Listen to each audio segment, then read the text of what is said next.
histoire d'en dire plus.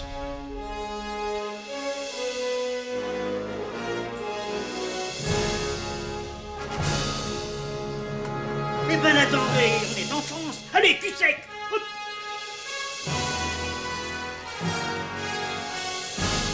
Personne ne peut le croire et pourtant c'est vrai. Ils existent, ils sont là, Tarnatata. Glow. Il faut qu'on pète.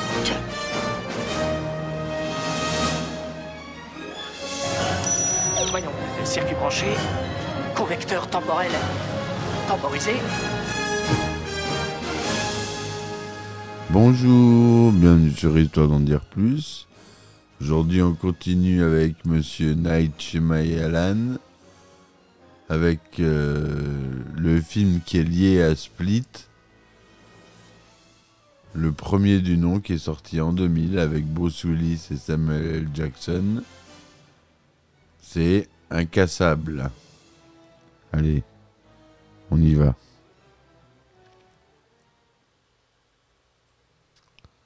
Alors, Incassable ou L'Indestructible au Québec, ou Unbreakable en titre original, est un film américain, un thriller réalisé par Night Shyamalan, sorti en 2000. David Dunn, Bruce Willis, est un banal gardien de sécurité de Philadelphie. Il est le seul survivant d'une catastrophe ferroviaire. À la grande surprise des autorités et des médias, l'homme s'en sort indemne, sans la moindre blessure ou traumatisme. Troublé par cet événement, Dunn entre dans une crise d'identité. Qui est-il ? Pourquoi a-t-il survécu ? C'est en quête de réponse qu'il rencontre Elijah Price, joué par Samuel L. Jackson, un handicapé misanthrope frappé de la maladie d'Osver. Donc une ostéoporose avancée en fait. Pour parler en tant que terme scientifique. Voilà, donc on retrouve, j'avais envie de commencer par Split parce que j'avais vu Split récemment. Mais après avoir vu Glass, dont je ferai le podcast sûrement demain, il fallait qu'on parle d'Incassable. C'était très important pour pouvoir aborder cette trilogie. Il fallait parler du premier film. Donc à sa naissance, en 1961, Elijah Price, Samuel L. Jackson, a les bras et les jambes fracturés.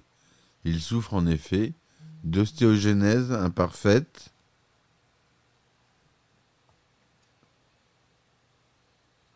de type 1, devenant misanthrope en grandissant et en accumulant les fractures. Il se réfugie dans les comics de super-héros que lui offre sa mère. En 2001, David Dunn est un homme ordinaire, agent de sécurité à Philadelphie. Il survit miraculeusement à une catastrophe ferroviaire en rentrant de New York.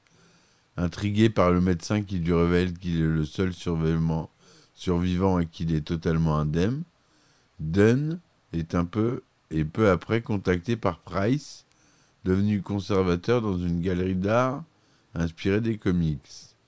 En apprenant le sort de David, Elijah a souhaité le rencontrer pour lui expliquer l'intuition qui lui est venue au fur et à mesure qu'il se plongeait dans l'univers des comics.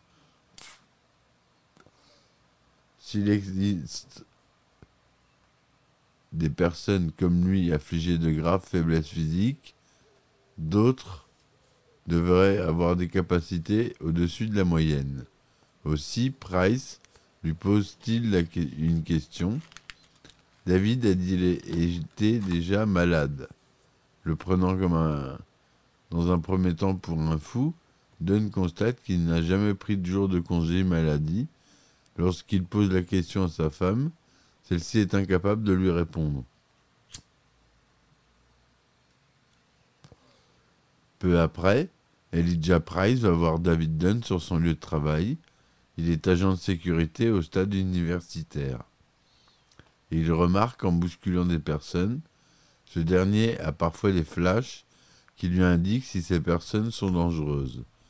Don pense lui aussi ainsi voir un revolver sous la veste d'un homme qu'il parvient à faire fuir. Price suit l'homme dans une station de métro, tombe dans l'escalier, ce qui lui vaut de nombreuses fractures, et aperçoit l'arme à sa ceinture, telle que David l'a décrite. Par curiosité, David teste sa force physique et soulève des haltères sous les yeux de son fils Joseph, qui charge de plus en plus les poids. Quelque temps après, David est appelé à l'école de son fils, qui s'est battu afin de vérifier s'il était aussi fort que son père. L'infirmière âgée le reconnaît. Enfant, David a failli se noyer dans une piscine et mourir. Un soir, Joseph pense à tirer sur son père pour lui prouver son invulnérabilité, mais David parvient à le dissuader. En rééducation à la suite de ses multiples fractures, Price est placé dans le service d'Audrey, la femme de David. Il en profite pour l'interroger sur l'accident de voiture qui aurait coûté la carrière de footballeur de David dans sa jeunesse.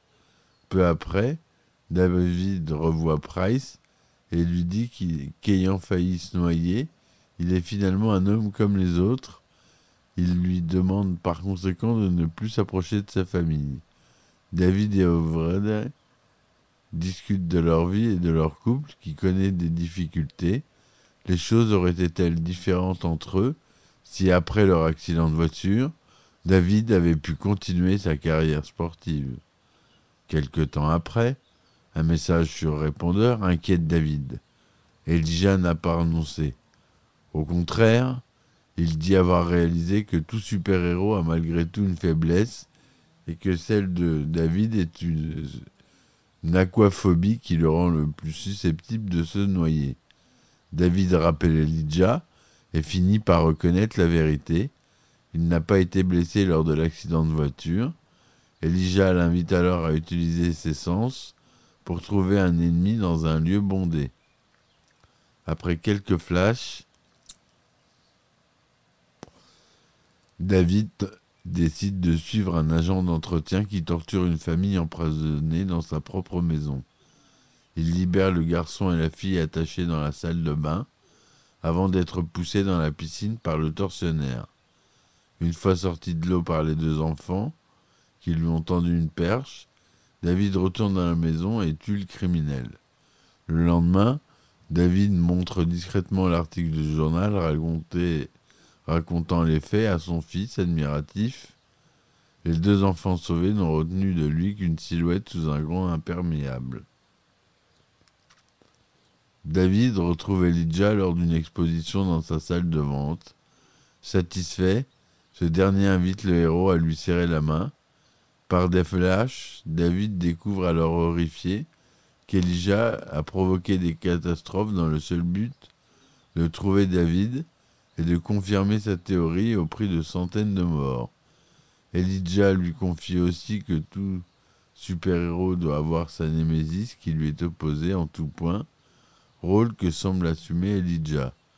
Un dernier panneau de texte révèle que David a dénoncé Elijah, qui a fini interné dans un établissement psychiatrique.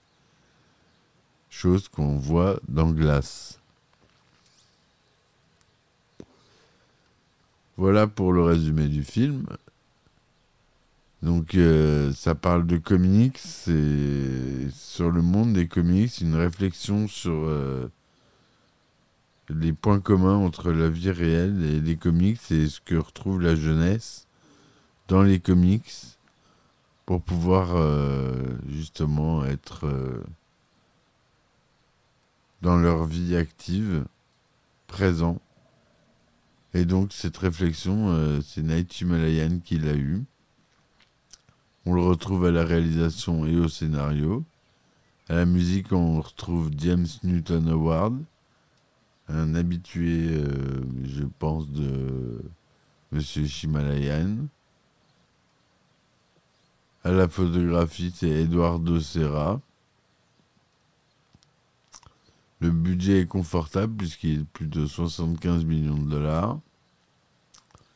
Il est tourné aux États-Unis, en anglais, en couleur Technicolor 35 mm, 2/39e, Cinémascope Panavision, son Dolby Digital EX, SDDS, DTSES.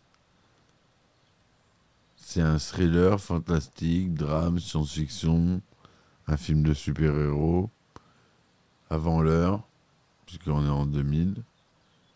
Il dure 106 minutes. Il est sorti aux États-Unis le 22 novembre 2000 et en France le 27 décembre 2000. Film déconseillé au moins de 13 ans aux États-Unis et tout public en France. Bruce Willis y joue David Dunn, Samuel L. Jackson, Elijah Price, Robin Wright y joue Audrey Dunn, Spencer Treat Clark, Joseph Dunn, Charlotte Woodward, la mère d'Elijah, et Eamon Walker, le docteur Mathison. On a, comme d'habitude dans les films de Shyamalan, un caméo de Mr. Shyamalan, qui joue ici Jay, le dealer au stade. Monsieur Night Shyamalan développe son scénario sur la structure en 3 actes, typique des comics, la naissance du super-héros, sa lutte contre les méchants, et enfin la bataille ultime contre son arch-ennemi. Trouvant que la partie de la naissance du héros est plus intéressante, il décide d'écrire Unbreakable comme une origin story. Durant le tournage de Sixième Sens, il propose le rôle principal à Bruce Willis. Shyamalan commence à écrire un script spéculatif, scénario non commandé par un studio, durant la post-production de Sixième Sens. À la suite du succès de Sixième Sens, Walt Disney Motion Pictures Group décide d'acheter le script spéculatif pour la somme record de 5 millions de dollars. Disney décide de produire le film sous la bannière Touchstone Pictures et aide le réalisateur à fonder sa propre société, Blinding Edge Pictures, qui réalisera et produira les 2 autres suites. Désolé, on a un peu de mauvais temps et ça va s'entendre. Bruce Willis est à nouveau dirigé par Monsieur Night Shyamalan, peu de temps après Sixième Sens. Julianne Moore a été sollicitée pour interpréter Audrey Dunn. Elle a préféré incarner Clarice Starling dans Hannibal de Ridley Scott, tout comme le faisait Alfred Hitchcock. Monsieur Night Shyamalan apparaît dans le film en tant que trafiquant de drogue dans le stade où travaille David Dunn. L'actrice Marsha Dietlin a été engagée pour le rôle de Claire, mais ses scènes ont été coupées au montage. Le tournage a eu lieu du 25 avril 2000 à juillet 2000, principalement à Philadelphie, dans l'université de Pennsylvanie, à Manayuk, etc. Le film obtient des critiques plutôt positives. Sur Rotten Tomatoes, 68%, pour 161 critiques, avec une note de 6.2 sur 10. Metacritic, une note de 62% pour 31 critiques. Le public de CinemaScore a donné une moyenne de C, sur une échelle de A plus à F, donc c'est assez moyen. La critique Roger Ebert, qui lui a attribué 3 étoiles sur 4, a largement apprécié le film, mais a été déçu de la fin. Ebert croyait que le jeu subtil de Willis était positivement différent du travail habituel de l'acteur dans les films d'action sans cervelle. Richard Corliss de Times a estimé qu'Incassable a continué l'approche précédente de Shyamalan, d'équilibrer la sophistication et l'horreur dans tous ses films. Desson Thompson du Washington Post a écrit que, tout comme il l'a fait dans Sixième Sens, le scénariste-réalisateur M. Night Shyamalan vous entraîne dans un labyrinthe fascinant qui se cache juste sous notre nez. Dans ce cas, c'est un monde mythologique et en ces temps modernes, le dessin secret de ce labyrinthe, la clé du chemin, est contenu dans les bandes dessinées.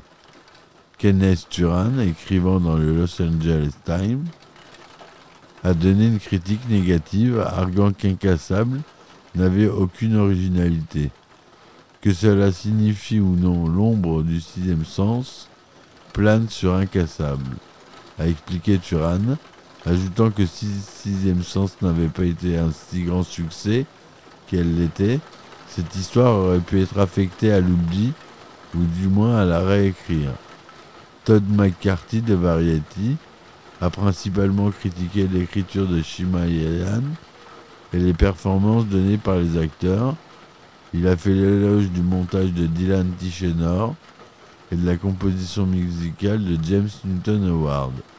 Shyamalan a admis qu'il était déçu par la réaction reçue du film par le public et ses critiques. De plus, le réalisateur détestait également la campagne marketing de Touchstone Pictures, qui insistait pour le présenter comme un thriller psychologique similaire à Sixième Sens, alors que Shyamalan voulait le promouvoir comme un film de comic book. En 2009, le cinéaste Quentin Tarantino a salué Incassable et l'a inclus dans sa liste des 20 meilleurs films sortis depuis 1992, année où il est devenu réalisateur. Tarantino a salué le film comme une brillante reprise de la mythologie de Superman et a dit qu'il contient ce qu'il considère comme la meilleure performance de Bruce Willis. Il a également critiqué la façon dont le film a été commercialisé à sa sortie, déclarant qu'il aurait estimé qu'il aurait été beaucoup plus efficace si la publicité du film posait simplement la question « Et si Superman était ici sur Terre et ne savait pas qu'il était Superman, qu'est-ce qui se passerait ?» En 2011, le Time a classé le film au 4e rang de sa liste des 10 meilleurs films de super-héros de tous les temps, le décrivant comme une des meilleures histoires d'origine de super-héros et comme un regard relativement calme et subtil et réaliste sur les pressions qui accompagnent le fait d'être un super-héros. En 2018, le Hollywood Reporter l'a qualifié de déconstruction du complexe américain de super-héros méchants, qui est plus prémonitoire que jamais. En France, le film obtient une note moyenne de 3,4 sur 5 pour 18 titres de presse compilés sur Allociné. Alain Grasset du Parisien décrit Incassable comme un film captivant et qui a le mérite de ne pas avoir recours à des scènes d'action toutes les 5 minutes. Dans Les Inrocks, Frédéric Bonneau écrit quant à lui « Shyamalan est doué dans la rare capacité à transformer ses obsessions très personnelles en des spectacles majoritaires, ce qui constitue la définition même du grand cinéaste hollywoodien à l'ancienne. » Christian Joberti du magazine Première décrit le cinéaste comme un conteur hors pair, un auteur en prise directe avec la culture populaire et une bête de cinéma soucieuse de séduire autant l'esprit que l'œil. Certains journalistes français cependant sont moins élogieux. Dans Repérage, Teddy Roudot écrit « Filmer une matière naturaliste, une histoire fantastique, aurait pu être intéressant si une ambiguïté subsistait. Manque de peau, cela n'intéresse pas Shyamalan, qui va vraiment finir par nous faire détester Philadelphie, sa ville à lui dans laquelle il filme ses films à lui. » Jean-Claude Loiseau de Télérama regrette quant à lui qu'il manque un ingrédient essentiel, l'humour, et ajoute que Shyamalan prend terriblement au sérieux son histoire, se donne un mal fou pour créer l'illusion de la profondeur, avec des élucubrations d'une solennelle platitude. Sur le site chronicart.com, Grégoire Benabin est tout aussi catégorique. La déception est totale.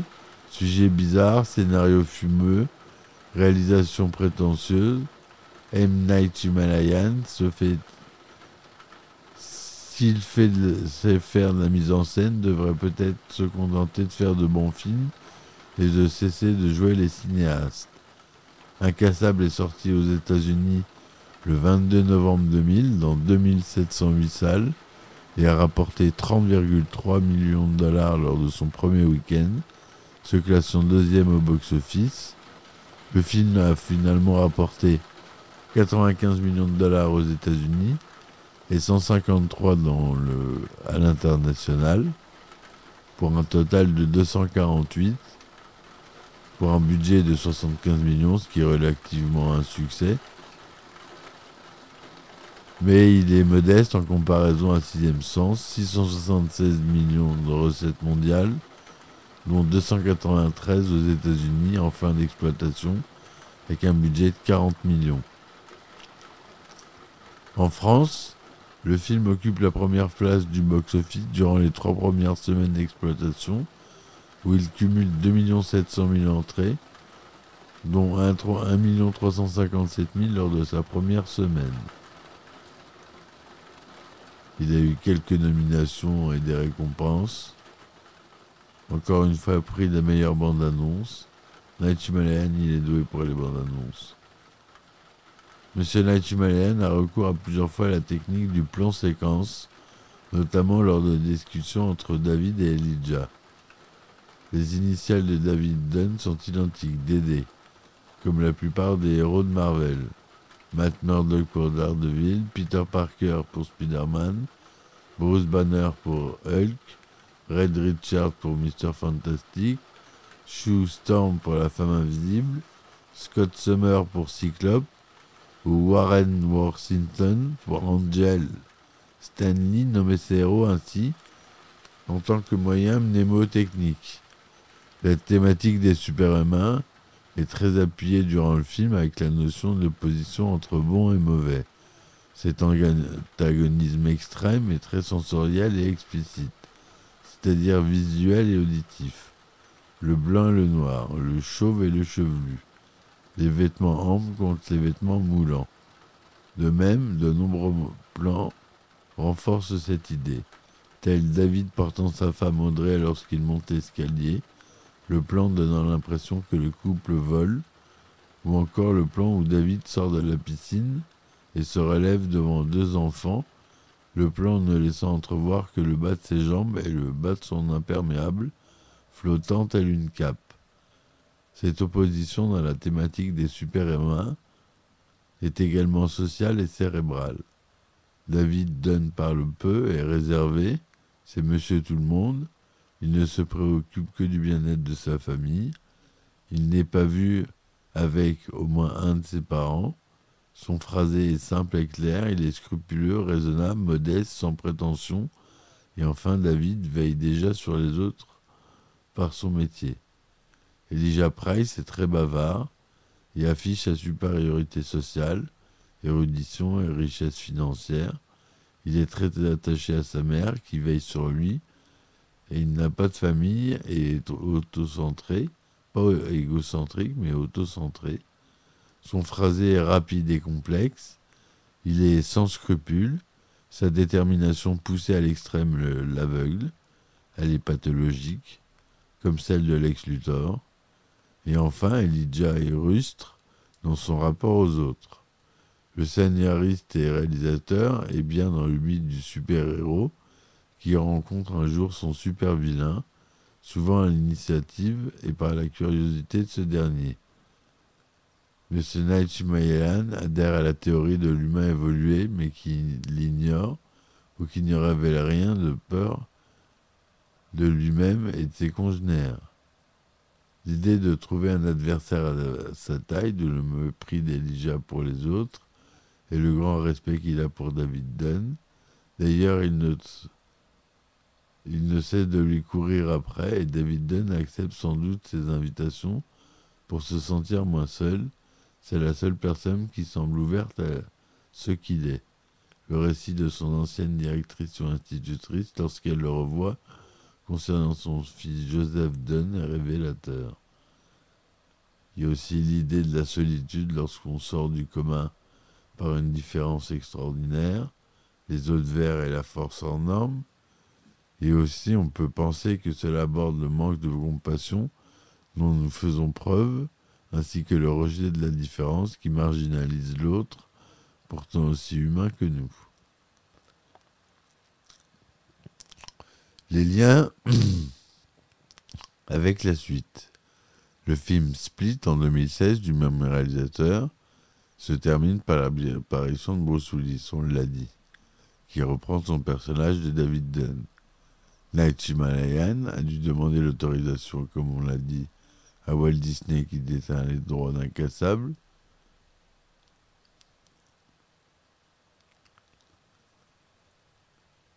Shyamalan exprime alors son envie de réaliser un troisième film dans cet univers narratif commun. Le réalisateur espère pouvoir monter ce projet et avoue qu'avoir commencé à écrire. Il explique par ailleurs la scène finale de Split, qui fait le lien avec Incassable, où David Dunn comprend enfin qu'il y a vraiment des gens avec des super pouvoirs, comme lui avait révélé Elijah Price dans Incassable. Disney, société productrice d'Incassable, via sa filiale Touchstone Pictures, devrait collaborer avec Universal sur ce film. Le 26 avril 2017, Shyamalan annonce que le prochain film sera à la fois une suite de Incassable et de Split, plutôt que de faire deux films différents titrés Incassable 2 et Split 2, il n'en fera qu'un seul réunissant tous les personnages.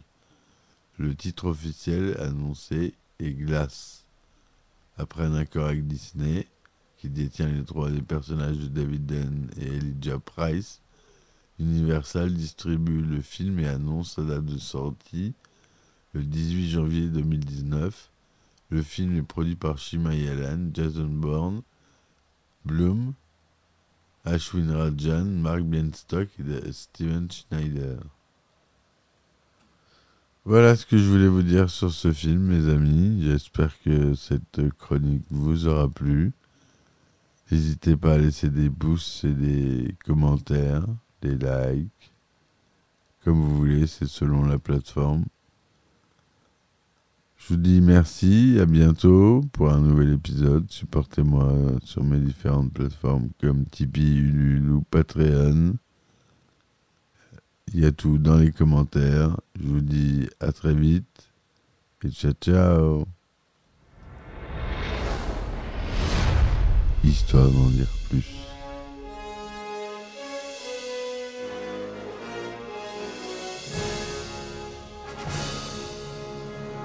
Eh ben attendez, on est en France. Allez, cul sec. Hop.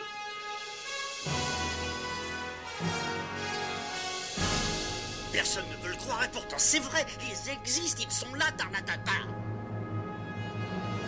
L'eau. Il faut qu'on pète.